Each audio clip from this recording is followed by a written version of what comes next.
ನಮ್ಮೂರ ಹತ್ರ ಅಣ್ಣನಹಳ್ಳಿ ಹತ್ರ ಹಾಕ್ತಿದ್ವಿ. ಅವ್ರು ನೋಡ್ಬಿಟ್ಟು ನಾವು ಬಂದಿದ್ದೀವಿ. ಚೆನ್ನಾಗಿ ಬರುತ್ತೆ ಅಂತ ಹೇಳಿದ್ದಾರೆ. ಅದಕ್ಕೋಸ್ಕರ ಬಂದಿದ್ದೀವಿ. ನಿಮ್ಮ ಹೆಸರು? ರಾಜೇಶ್. ಸರ್ ನಮಸ್ತೆ. ಇವರು ಕೊಟ್ಟೂರು ತಾಲೂಕು ಚಿರಿಬಿ ಅನ್ನೋ ಹಳ್ಳಿಯ ಸರ್ ಇವರು. ಅವರು ಪಕ್ಕದ ಊರಲ್ಲಿ ಗಂಗಮ್ಮನಹಳ್ಳಿ ಅಂತೇಳಿ ಒಬ್ಬರು ಸರ್ ಹಾಕ್ಸ್ಕೊಂಡಿದ್ರು, 2 ಸಾವಿರ ಹಾಕ್ಸ್ಕೊಂಡಿದ್ರು ನಾವು. ಅವ್ರು ನೋಡ್ಕೊಂಡು ಬಂದಿದ್ದಾರೆ. ಮತ್ತು ನನ್ನ ಇನ್ಸ್ಟಾಗ್ರಾಮ್ನ ಫಾಲೋವರ್ ಆಗಿದ್ದಾರೆ ಸರ್ ಅವರು. ಹಾಗಾಗಿ ಅಲ್ಲಿಂದ ಬಂದಿದ್ರು ಕಸ್ಟಮರು. ಅವ್ರಿಗೆಲ್ಲ ಚೆಕ್ ಮಾಡಿ ತೋರಿಸಿ ಯಾವ ಟೈಪ್ ಬೇಕು ಏನಂತೇಳಿ ಬೇರೆ ಕಡೆ ವಿಚಾರ ಮಾಡಿ ಎಲ್ಲ ಕೇಳ್ಕೊಂಡು ಇನ್ಸ್ಟಾಗ್ರಾಮಲ್ಲೆಲ್ಲ ವೀಡಿಯೋಗಳು ನೋಡಿದ್ವಿ ನಾವು.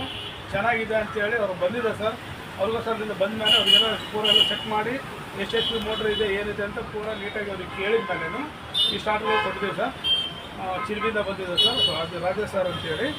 Okay sir, thank you sir. ಇದು RSPಗೆಲ್ಲ ಬರುತ್ತೆ ಸರ್. 3ರಿಂದ 6 HP ಬರುತ್ತೆ ನಿಮಗೆ. ಮತ್ತು ನಿಮಗೆ 3ರಿಂದ 10 HP ವರೆಗೆ ಇದೆ ಸರ್. ಕಾಂಟ್ಯಾಕ್ಟ್ರೆಲ್ಲ ಚೇಂಜ್ ಮಾಡಿಕೊಡ್ತೀವಿ ನಿಮಗೆ. 40 ಆಮ್ಸಿನ ಕಾಂಟ್ಯಾಕ್ಟ್ರ್ ಕೊಡ್ತೀವಿ. ಫುಲ್ ಹೆವಿ ಬರುತ್ತೆ. 40 ಆಮ್ಸಿನ ಕಾಂಟ್ಯಾಕ್ಟ್ರ್ ಬೇಕಾದ್ರೆ ನಿಮಗೆ 1 ಇಯರ್ ವಾರಂಟಿ ಕೊಟ್ಟಿರ್ತೀವಿ ನಾನು ನಿಮಗೆ.